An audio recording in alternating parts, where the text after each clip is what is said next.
Muito bem, amados. Com a graça de Deus, nós chegamos então na terceira carta de João. Veja bem, quando João escreve essa terceira carta, ele já estava bem idoso. Ele era o único apóstolo vivo naquela ocasião. Os demais todos já tinham sido mortos. A primeira carta ele escreveu para alertar os crentes quanto ao perigo de falsos ensinos chegando na igreja. Aí ele escreve uma segunda carta que vai alertar a igreja dos falsos mestres que estavam chegando na igreja. E essa terceira carta agora ele avisa a igreja do perigo dos falsos líderes que estão chegando na igreja. Então ele vai na sequência.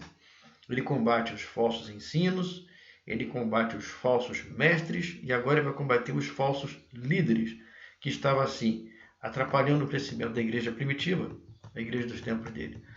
Certamente o que o João estava alertando é que a igreja primitiva estava sendo ameaçada. E o que está acontecendo hoje é que a igreja atual, a igreja contemporânea, também está sendo ameaçada. Na verdade, continua sendo ameaçada. Continua sendo ameaçada por falsos ensinos, continua sendo ameaçada por falsos mestres e continua sendo ameaçada por falsos líderes. Esse perigo, ele perdura, ele perpassa por toda a história da igreja e está presente hoje, no nosso dia, nas nossas igrejas. Então, lembrando sempre que João, quando escreve o evangelho para pessoas não convertidas, principalmente judeus e não convertidos. E depois ele escreve as cartas para aqueles que já eram convertidos, para que entenderam já o plano salvífico realizado no ministério de Jesus, mas que agora via o evangelho sendo intoxicado com ideias errôneas, com situações contrárias à vontade de Deus. E João está gritando, ele está dando o grito dele, olha, está errado, não podemos compactuar com isso. Então, para cristãos que continuam sendo atacados, desde o tempo da igreja primitiva até hoje, a carta dele encaixa direitinho. E nessa terceira carta, João vai chamar a atenção para a gente de 3 líderes. Ele vai levantar nessa carta 3 líderes que vai servir de modelos para nós. Ele vai trazer à luz um líder chamado Gaio, outro chamado Diótrefes e outro chamado Demétrio. Esses 3 líderes ele vai puxar para servir de modelo para a gente.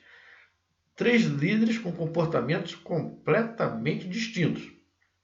Gaio e Demétrio agindo em conformidade com a verdade que eles aprenderam dos apóstolos. E Diótrefes servindo como uma barreira para o crescimento da igreja. Um líder que só servia para atrapalhar o crescimento da igreja. 2 líderes, Gaio e Demétrio, trabalhando para Deus. E Diótrefes atrapalhando, jogando contra. Gaio e Demétrio, você havia os dois glorificando a Deus, a sua conduta, com a sua vida. E Diótrefes exercendo a primazia na igreja. Eu sou absoluto na igreja, eu que mando, eu que decido, eu que faço e que aconteço. Esse é o exemplo de Diótrefes. Tem muito Diótrefes por aí. E existe sim, meu irmão, pastores, e existe sim lobos travestidos de pastores. Era assim no tempo de João. É assim nos nossos dias. É verdade. Essa luta ainda não acabou. Vamos à carta? Começa assim então o primeiro versículo dessa carta. Ao presbítero, ao amado Gaio. Então ele já se chama como presbítero ao amado Gaio. E ele coloca aqui um amo na verdade. Então vamos ver aqui que já tem para dica aqui para a gente quem é o remetente e quem é o destinatário. O remetente, o presbítero. Da mesma forma que ele iniciou a segunda carta, que João iniciou a segunda carta, ele inicia agora a terceira carta. Ele se apresenta como o presbítero. Certo, eles estavam sofrendo perseguições, havia perseguição dos judeus, dos romanos contra o cristão naquela época, e se ele coloca nomes, se ele dá nomes completos, ele vai definir quem está mandando e quem está enviando, e se essa carta cai na mão de algum perseguidor, ficaria fácil descobrir quem escreveu e para quem escreveu, os destinatários. Então ele colocou como remetente o presbítero, não colocou João o nome dele. Olha, ele já estava idoso, bem idoso nessa época. Ele era o único apóstolo vivo dessa época. Os demais, como eu falei, já tinham todos eles morridos. Então ele se apresenta simplesmente como o presbítero. Ele, com toda a know-how, toda a competência dele, vamos dizer assim, aquele que andou com Jesus, aquele que viu Jesus, aquele que esteve com Jesus. Esse agora se apresenta como o presbítero. Ele não se apresenta como o apóstolo, como o presbítero. Mas que diferença gritante para os nossos dias. Nos nossos dias, nós temos líderes ostentando um título autoimposto de apóstolo. E João, que era realmente apóstolo, o último apóstolo vivo, ele se apresenta na simplicidade de um presbítero, de um ancião. Parece que inverteu os polos, né? João, que era um verdadeiro apóstolo, se apresentando como presbítero. E alguns dióstrefes se auto-intitulando apóstolos por aí. É triste. Vamos ao destinatário? Destinatário é Gaio. A segunda carta foi dirigida à igreja, à eleita, à amada eleita. E a terceira carta é dirigida a um irmão chamado Gaio. Olha só, mas Gaio, naquela época, era um nome muito comum. Tinha N Gaios por ali, tinha muito homem com o nome de Gaio. Então, você tem uma ideia, no Novo Testamento, só no Novo Testamento, apresentam 3 Gaios, referência a 3 Gaios, talvez 3 Gaios diferentes. Então, a gente pode pensar que se essa carta caísse na mão de um algoz, de um perseguidor, ficaria muito difícil para o algoz entender quem era o presbítero e a qual Gaio. Tem tantos Gaios por aqui, a qual Gaio está se referindo? Ficaria muito difícil identificar quem era realmente o autor e para quem era aquela carta. Vamos continuar lendo? Versículo 2 diz assim: Amado, então João falando com Gaio, acima de tudo faço votos por tua prosperidade e saúde, assim como é próspera a tua alma. Ele continua: porque fiquei sabendo e fiquei sobremodo alegre pela vinda de outros irmãos, que me disse do teu testemunho, do testemunho que você dá, do testemunho da verdade. Então ele colocou assim: pois fiquei sobremodo alegre pela vinda de irmãos e pelo testemunho da tua verdade, como tu andas na verdade. E ele coloca no versículo 4: não tenho maior alegria do que essa, de ouvir que os meus filhos andam na verdade. Então ele está mostrando aqui para a gente que ele recebeu informação. Ele recebeu a informação de que Gaio estava agindo na verdade.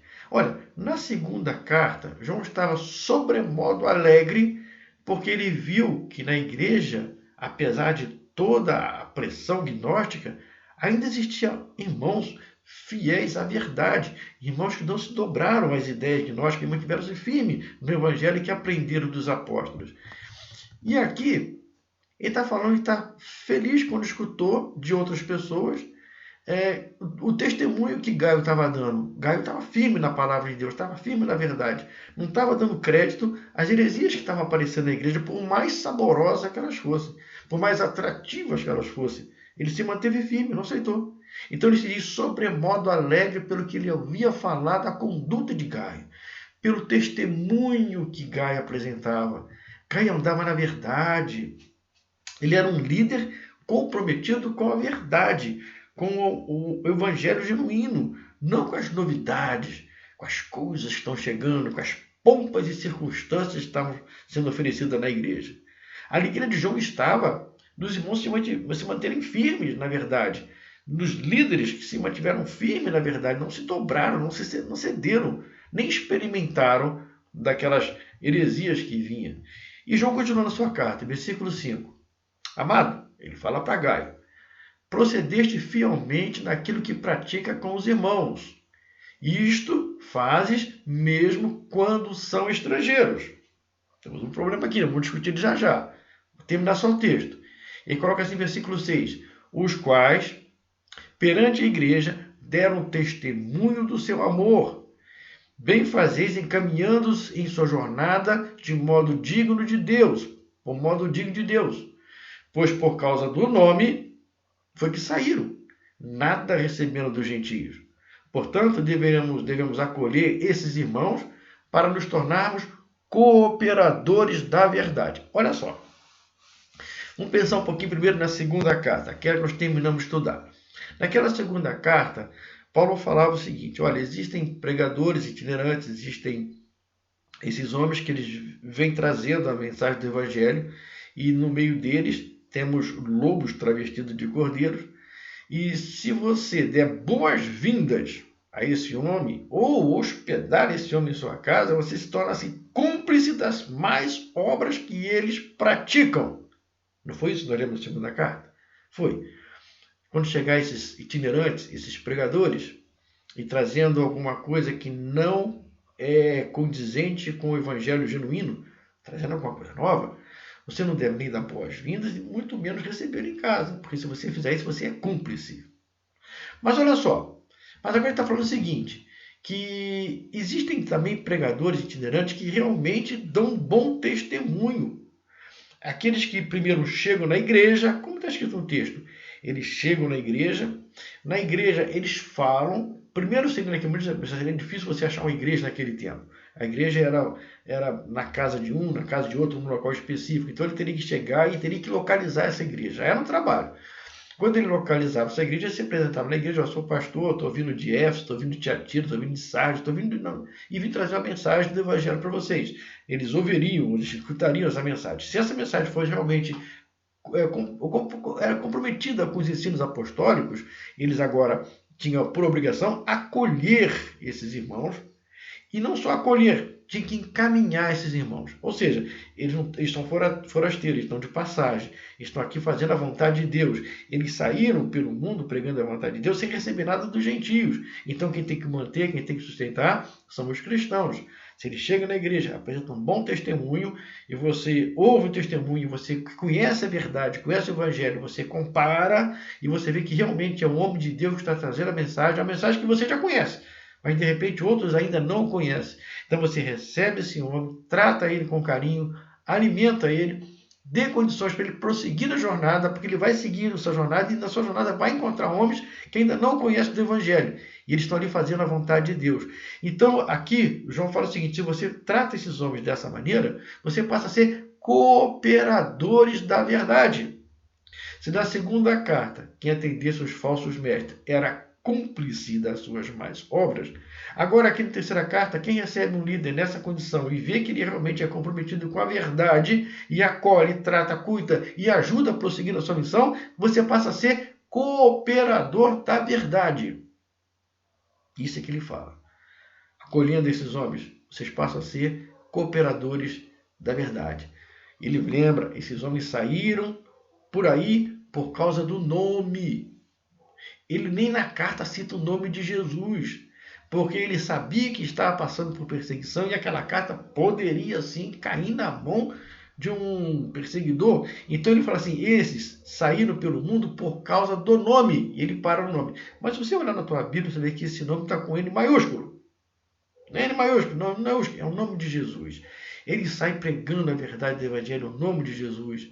Então agora João vai falar do comportamento totalmente diferente de que Diótrefes tinha, um líder totalmente autoritário.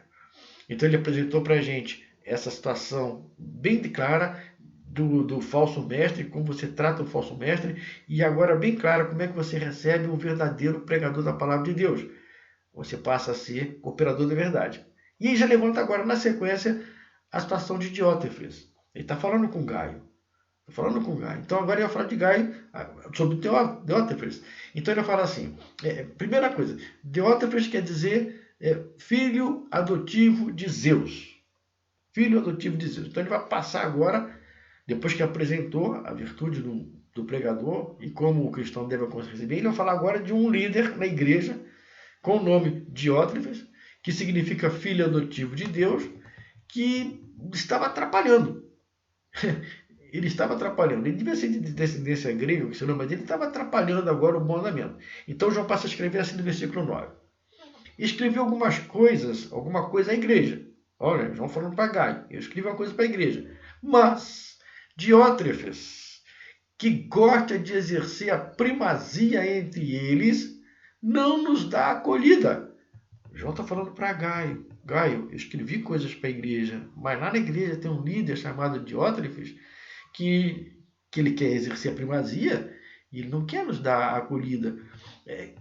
Ele gosta de primazia. Ele se sente como dono da igreja, o intocável, o supremo na igreja, possivelmente esse Diótrefes via em João uma ameaça à sua posição. Então o João continua escrevendo para Gaio: por isso eu, João, se eu for aí, onde você está, far-lhe lembrada as obras que ele pratica. Quem? Que Diótrefes pratica. O que ele pratica? João fala: proferindo contra nós palavras maliciosas. Então esse Diótrefes, que era um líder da igreja, segundo João, falava mal de João. Ele falava mal de João. E continua: e não satisfeito com essas coisas, nem ele nos acolhe, nem ele mesmo acolhe os irmãos, esses pastores itinerantes que vêm pregando, como impede qualquer um de recebê-lo e os expulsa da igreja. Então, ele não recebe, o Diótrefes não recebe esses pregadores itinerantes, e também não deixa ninguém da igreja receber, e ainda exerce um poder aqui de polícia de expulsar. Ele expulsa da igreja tanto o pregador como aquele irmão que o acolheu. As pessoas não eram expulsas da igreja por pregar a verdade, eram expulsas da igreja porque parecia uma afronta, uma ameaça ao líder da igreja. Essa é a colocação de João aqui. Esse Diótrefes queria primazia para si mesmo. Como é que pode falar mal de João, cara? Um ancião, um homem idoso, um homem que tem uma moral ilibada, que teve com Jesus, que sentou na ceia com Jesus, que viu Jesus crucificado, viu Jesus morto, viu Jesus ressuscitado, um homem que ouviu de Jesus os ensinamentos. Como é que esse cara pode falar mal de João? Mas falou. João está falando que ele falava mal. Não aceitava os pregadores da verdade. Não, os pregadores da verdade não. E ainda punia o irmão que o escutasse ou acolhesse. Diótrefes era soberbo. Ele não era servo. Ele se esqueceu que um líder de uma igreja é, na verdade, servo. Servo de Deus e servo da igreja. Que ele foi colocado ali para servir, para glorificar o nome de Jesus. Parece que esses homens, eles se esquecem que Jesus falou e que Mateus deixou escrito para a gente no capítulo 20, versos 26 e 27. Jesus falou: quem quiser tornar-se grande entre vós, seja esse que vos sirva. Quem quiser ser o primeiro entre vós, será vosso servo. Então eles estão colocados ali para ser servo, para servir a Deus e para servir a igreja. Não é para se fazer valer daqueles pobres irmãos que estão ali se reunindo com sede do evangelho, querendo demonstrar o seu amor por Deus. Aí chega lá e encontra um homem autoritário, soberbo, metido a besta, arrogante, que fala em nome de Deus e ameaça em nome de Deus. O Senhor da igreja, ele veio para servir e não para ser servido. Então, como é que esses homens podem se levantar e colocar essa situação diante da igreja? Eu sou um ungido imexível, como diria aquele ministro. Não existe isso, meu irmão. O líder da igreja é o servo da igreja, é um servo da igreja. Na igreja de Cristo só há servos. Só há servos na igreja de Cristo. Todos somos servos uns dos outros, somos servos de Deus, somos mordomos, todos nós somos servos. Em contrapartida, João vai destacar a conduta de Demétrio. Já que Diótrefes é tudo isso de errado, é um líder que faz isso tudo de errado, eu vou te mostrar, Caio, que tem homens que fazem a coisa certa. Aí ele coloca no versículo 11: amado, não imiteis o que é mal. Não vai imitar esse Diótrefes aí, não. Senão o que é bom. Então existe a possibilidade de você imitar o que é bom. Aquele que pratica o bem procede de Deus. Aquele que pratica o mal jamais viu Deus. Aí no versículo 12 ele fala: quanto a Demétrio, todos lhe dão testemunho, até a própria verdade. E nós também damos testemunho, e sabes que nosso testemunho é verdadeiro. Então Gaio não devia se espelhar em Diótrefes, mas sim em Demétrio. Demétrio tinha bom testemunho, tanto dentro da igreja quanto fora da igreja, é que o João está falando. Todos falavam bem dele, até a própria verdade. A sua vida era vivida de acordo com a palavra de Deus. Então, com relação à palavra de Deus, a palavra de Deus falava e ele obedecia, a própria palavra falava dele. Sua vida era vivida de acordo com a palavra de Deus. Então, até João também sabe, também conhece e também fala bem dele. Falava bem dele. João falou, e nós, o apóstolo, João agora, nós damos testemunho. E sabes que o nosso testemunho é verdadeiro. João não fala mentira.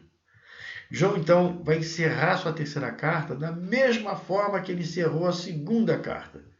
No versículo 13 ele colocou assim, muitas coisas tinha que te escrever. Todavia, não quis fazê-lo com tinta e pena. Aqui não usou papel, aqui é tinta e pena. Pois em breve, espero ver-te.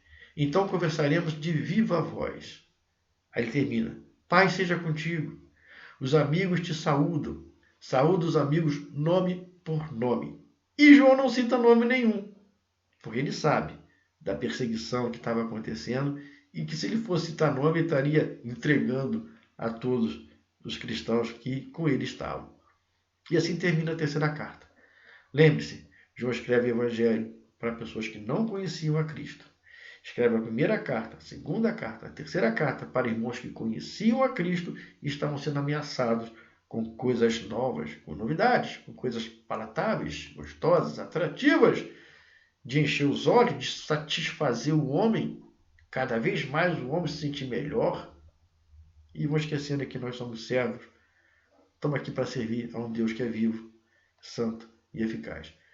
Essa termina, acho que nós terminamos as cartas de João. Se o Senhor nos permitir, breve retornaremos estudando o Apocalipse, na medida do possível que nós entendemos do Apocalipse de João. Fiquemos todos com Deus, se Deus nos permitir, até lá.